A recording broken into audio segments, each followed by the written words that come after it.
Bonjour journal de bord, bonjour les amis, bienvenue pour ma deuxième vidéo sur la distinction entre la peur et l'intelligence. Aujourd'hui, on va parler du phénomène de transfert de personnalité. Si vous n'avez pas vu la vidéo de la semaine dernière, c'était comment discerner votre peur de votre intelligence, elle s'affiche à l'écran et vous pouvez aller la regarder, je vous invite à la regarder avant celle-ci pour mieux comprendre ce que je vais dire ici. Mais bon, si vous n'avez pas envie de la regarder, ou si vous l'avez déjà vue, eh bien, c'est parti pour le contenu de cette vidéo. La meilleure manière de la regarder, c'est soit de vous poser devant et de prendre des notes pour être attentif, ou bien de laisser la vidéo tourner pendant que vous faites une tâche du quotidien, histoire d'optimiser votre temps. C'est parti. Alors, la semaine dernière, pour un bref rappel, on a parlé de comment discerner la peur de l'intelligence, comment la discerner l'une de l'autre. Je vous ai dit que l'intelligence, c'était, selon moi, une source de savoir inné qui est au fond de nous, qui est tout le temps présente, qui est présente depuis notre naissance jusqu'à notre enterrement, ou notre incinération, ou n'importe quel autre mode de débarrassage de notre cadavre. J'ai même vu qu'on pouvait, pour la somme de 10 000 €, envoyer notre cadavre dans une fusée dans l'espace pour qu'il explose à travers l'atmosphère, dans une déflagration, et que notre corps finisse réduit en cendres là-dedans. Donc c'est une mort qui est assez blockbusteresque, mais... Voilà, pour reprendre sur le sujet de l'intelligence, mais j'avais envie de faire cette petite digression. L'intelligence, c'est un savoir inné qui est au fond de nous et qui est tout le temps présent. On sent naturellement ce qui est bon pour nous, ce qui n'est pas bon pour nous, ce qui est juste, ce qui n'est pas juste, ce qui est sain, ce qui n'est pas sain. La peur, c'est plus une réaction émotionnelle qu'on va avoir, qui génère des pensées obsessionnelles. Et quand on éprouve de la peur, on se sent moins bien, notre énergie baisse. C'est pas grave, la peur c'est normal, tout le monde en a, mais plus on va la suivre, si on croit qu'elle nous indique la bonne voie et qu'on la suit, en fait on se retient de s'épanouir. Et l'épanouissement, c'est quelque chose qui est obligatoire dans la vie. On est obligé de s'épanouir, c'est quelque chose que j'ai observé. Et si vous ne me croyez pas là-dessus, et que vous vous dites mais d'où il sort ça, en fait j'ai remarqué que chaque être humain s'épanouit, qu'il le veuille ou non, même si on lutte contre notre épanouissement. Pourquoi il y a des situations qu'il y a certaines années, vous arriviez à accepter et que maintenant, vous vous sentez vraiment trop mal dedans, alors qu'au début, ça allait. C'est parce que vous grandissez intérieurement et vous ne tolérez plus les mêmes traitements que vous tolériez avant. Les mêmes vibrations, les mêmes basses vibrations dans lesquelles vous étiez avant pour supporter des situations qui ne vous conviennent plus. Maintenant, vous ne les tolérez plus. Et là, on est vraiment dans le cœur de la vidéo. Le sujet il commence. Je vais amener tout doucement le sujet du transfert de personnalité. Les amis, avant de passer à la suite de cette vidéo, je souhaitais vous faire un petit appel du cœur. Il me reste une place pour la retraite du 16 au 19 février. Si vous souhaitez y participer, voilà, il y a 8 participants, je peux monter jusqu'à 9. Et je fais cette vidéo parce qu'il ne reste plus que quelques jours avant l'événement. Et je le fais simplement pour vous passer un appel du cœur. En gros, si vous sentez que votre âme s'allume à l'évocation de cette retraite, que quand je vous en parle, il y a quelque chose qui s'anime en vous et que vous vous sentez enthousiasmé et joyeux à l'idée d'y participer, vous êtes là où la bienvenue et vous pouvez écouter votre cœur et me rejoindre pour cette retraite. On va passer plusieurs jours ensemble, si c'est le cas, si vous venez, on va faire des ateliers de développement perso, de sophrologie, de méditation, dans un lieu au milieu des collines. On entend même le bruit des vaches au loin avec leurs petites cloches, c'est très beau, très pur, très calme. Ça va être vraiment de se déconnecter de notre cadre de vie si c'est ce dont vous avez besoin, de vous reconnecter à vous-même. Et on va faire des ateliers pour se reconnecter à soi, pour chercher des idées, de la compréhension, de la pratique, de la méditation, des plantes. Franchement, ça va être super cool.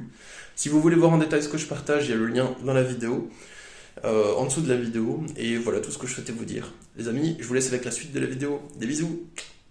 L'épanouissement, c'est donc obligatoire. Et notre intelligence, l'épanouissement fait partie de notre intelligence. La preuve, c'est qu'on apprend en permanence, on comprend de nouvelles choses tout au long de notre vie. On est doté de ce mécanisme-là. C'est un mécanisme, encore une fois, d'épanouissement. On grandit, le bébé s'épanouit, il commence, c'est un spermatozoïde, et il termine, c'est un être humain avec 2 bras et 2 jambes. Ça, c'est de la croissance, c'est de l'épanouissement. Tout dans la vie tend à s'épanouir. Les animaux se reproduisent et se multiplient. Une race s'épanouit. Il y a d'autres races qui les tuent, bien sûr, comme les humains qui font n'importe quoi. Mais bon, la nature tend à l'épanouissement. Les arbres, leurs branches s'ouvrent vers le ciel. Ça commence d'une graine, ça peut finir par un séquoia qui fait des dizaines de mètres de haut. Et il se trouve qu'intérieurement, les amis, nous allons développer dans notre vie, tout au long de notre vie, des sortes de coquilles, si je peux appeler ça comme ça. On va développer une sorte de carapace, une vision du monde qu'on nous a inculquée, qu'on nous a forcé à penser au fur et à mesure de notre vie. Et chacun développe la sienne. On peut nous forcer à penser, par exemple, que le gouvernement veut notre bien. Alors que pas vraiment, hein, on perd de plus en plus d'argent, enfin voilà, j'ai l'impression que tout n'est pas du tout fait pour notre bien, la baisse du pouvoir d'achat, les retraites, enfin, je trouve que c'est un peu n'importe quoi. On peut nous éduquer à penser que le gouvernement veut notre bien, mais le gouvernement, il est constitué d'êtres humains.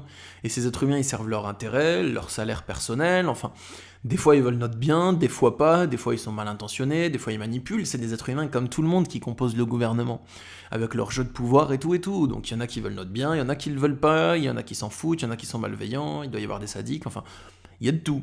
On peut nous éduquer à penser, par exemple, que il faut toujours honorer ses parents, toujours les respecter et toujours écouter ce qu'ils nous disent. Oui, mais quand nos parents, c'est des pervers narcissiques super toxiques qui veulent notre perte, en fait, si vous les écoutez, vous sombrez tout droit dans la dépression, l'automutilation et votre perte, les amis.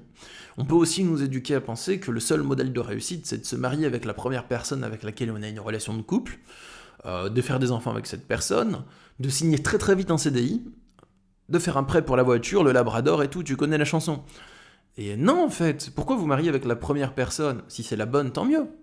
Mais des fois, c'est pas la bonne, la première, et des fois, vous faites des erreurs et vous faites des expériences qui sont basées sur vos schémas de relations toxiques familiales que vous reproduisez dans le couple. Donc pourquoi rester avec la première personne?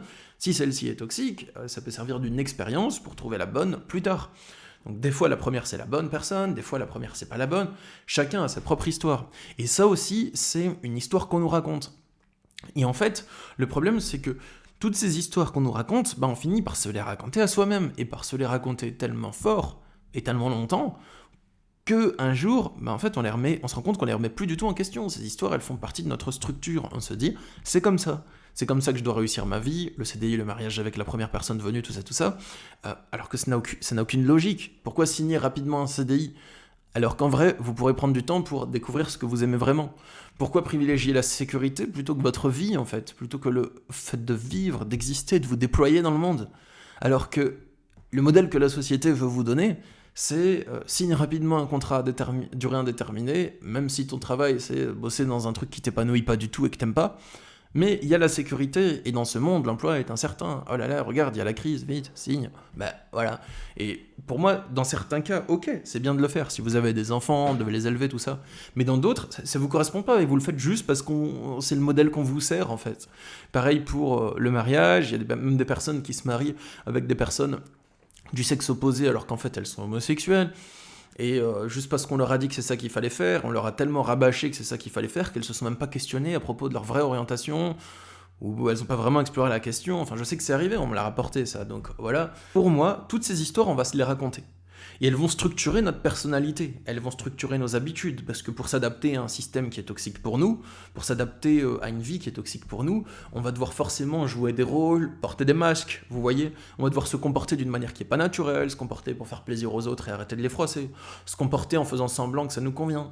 Et on fait tellement semblant qu'on oublie que ça nous convient pas, en fait, et on se force à aimer quelque chose qu'on n'aime pas. C'est comme quand vous écoutez par exemple des zik que moi j'appelle le rap de merde, par exemple le rap qui passe maintenant à la radio complètement auto-tuné, enfin moi je trouve ça vraiment dégueulasse, j'ai ça en horreur, j'arrive pas à l'écouter. Quand je vais écouter par exemple, quand je vais entendre par exemple du Jul, du Gazo, du n'importe quoi, tous les rappeurs du moment, en fait tout ce courant, du Ziak par exemple, enfin, je trouve ça vraiment dégueulasse à écouter, vibratoirement je sens que c'est une vibration très basse. Et pourtant, je suis un amoureux de rap, les amis. Hein. Je kiffe le rap. Mais c'est comme quand on se force à écouter de la merde, et qu'en fait, on écoute tellement cette merde, et tout le monde autour de nous aime cette merde, qu'on finit par se dire que c'est de la bonne merde, en fait. Et que c'est de la très bonne merde, même. Et en fait, on finit par se persuader qu'on aime cette merde, et par écouter cette merde, et par l'aimer après. Donc, bon, ça c'est juste mon avis sur le rap, hein. C'est pas objectif du tout, c'est très subjectif, et vous avez le droit de kiffer et de trouver que mon avis, c'est de la merde aussi. Vous avez le droit de trouver ça de manière subjective, vous aussi les amis. Mais bon, c'est comme ça que je le vois, et je trouve dommage qu'on soit passé du boom bap vraiment cool à cette décadence musicale, sonore et vibratoire qu'on entend, enfin, voilà. Alors, sur ce, pour se recentrer, toutes ces histoires et tous ces comportements, on s'auto-persuade tellement que c'est quelque chose qui est bon pour nous, et que c'est ça la vérité, qu'on aime ça, qu'on sait même plus ce qu'on aime. Il y a des personnes, ils me disent, je sais même plus si j'aime tel style de musique, ou je sais même plus si j'aime vivre dans cette ville, ou si c'est mes parents qui aimaient et qui m'ont fait croire que j'aimais ça. Il y a des gens qui me disent, toute ma vie, ma mère m'a répété que j'aimais ça. mais en fait, si je réfléchis bien, j'ai jamais vraiment aimé ça. Et je me suis persuadé que jamais parce que ma mère me le racontait. Donc, peut-être dans des cas moins extrêmes, en fait, ça devient notre personnalité.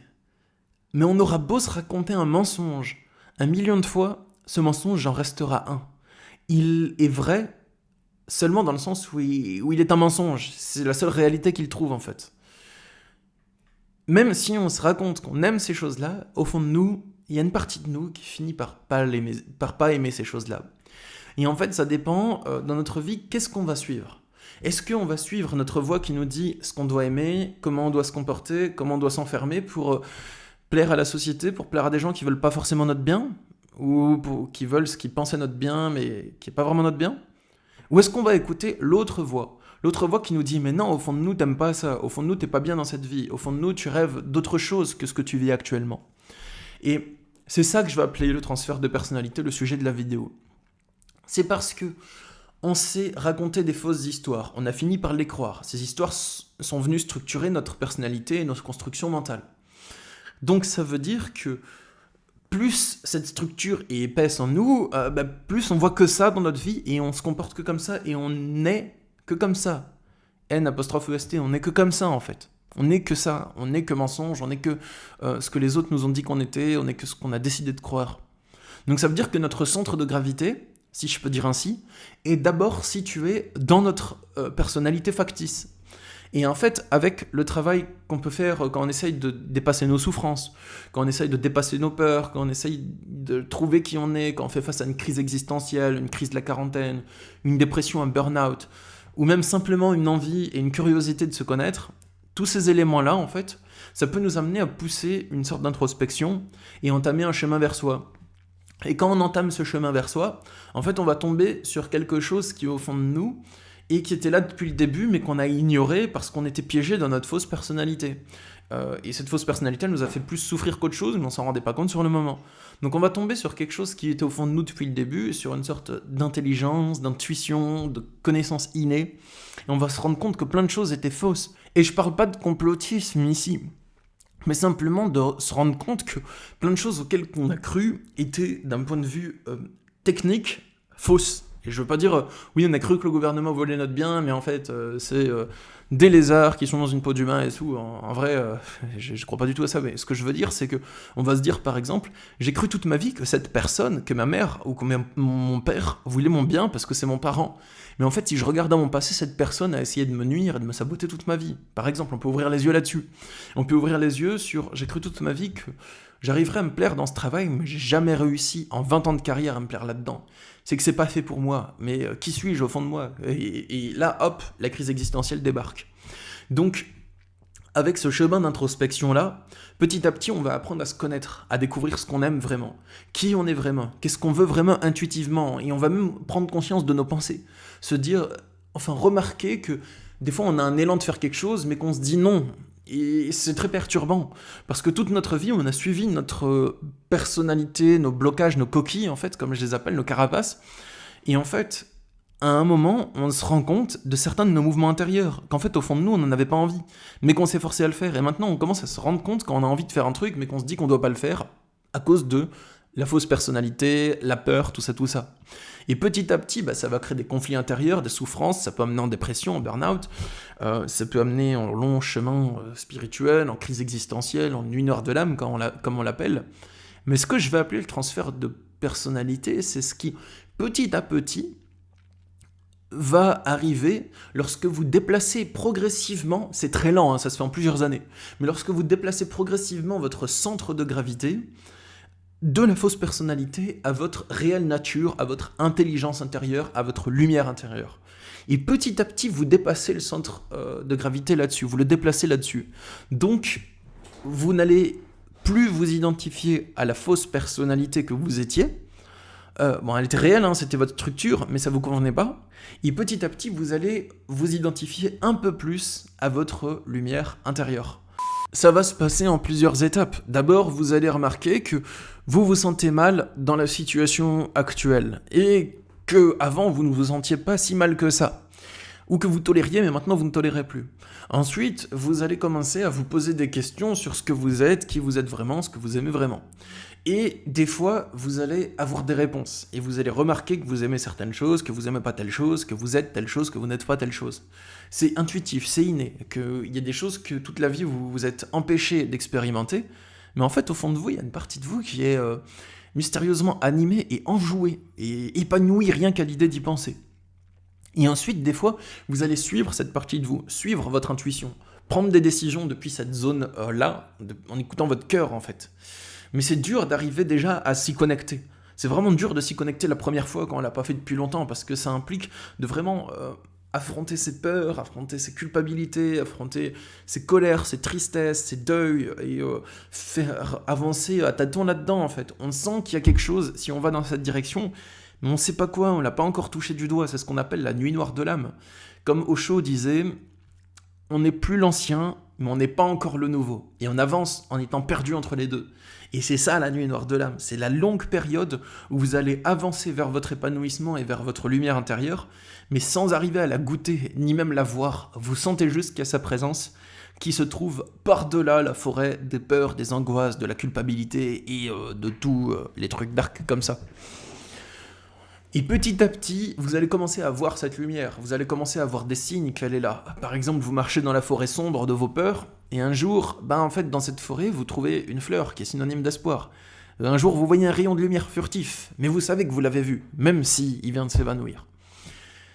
Et à force d'accomplir ce processus, vous arrivez de plus en plus à toucher votre lumière et la matérialiser au travers de vos actions, à prendre des décisions pour suivre votre lumière intérieure, pour suivre votre épanouissement, votre joie, votre sentiment de liberté, si je peux l'appeler autrement. Et plus vous prenez des décisions dessus, plus vous l'incarnez, on va dire, et plus vous le faites descendre en vous. Et donc progressivement, vous allez de moins en moins vous identifier à votre fausse personnalité, mais de plus en plus vous identifier à ce soi authentique, et placer donc votre centre de gravité là-dedans. Et c'est beaucoup plus facile de faire du travail de développement personnel depuis cette zone, parce que vous vous dites plus... Enfin, c'est plus facile, vous vous dites plus je suis telle personne, mais en fait vous croyez que vous êtes votre personnalité. C'est dur de travailler depuis là-dedans, alors que si vous sentez que vous êtes votre lumière intérieure, c'est plus facile de travailler sur les peurs, de les discerner, de les vaincre, etc., etc. Voilà les amis, je sens que je vous ai donné assez de contenu sur ce sujet, je trouve que c'était très riche. Dites-moi ce que vous en pensez de cette vidéo, je l'ai faite en impro total. Je comptais faire juste une première vidéo sur discerner l'intelligence de la peur, et parler du transfert de personnalité dedans. Mais en fait, la première vidéo était déjà assez longue, alors j'ai décidé de scinder le sujet en deux. Est-ce que vous aimez bien les vidéos complètement spontanées comme ça, où j'ai presque rien préparé? J'ai 2 lignes sur ma prise de notes. Dites-moi si vous aimez ça en commentaire, ça m'encouragera à en faire plus, parce que moi j'adore parler de ces sujets-là.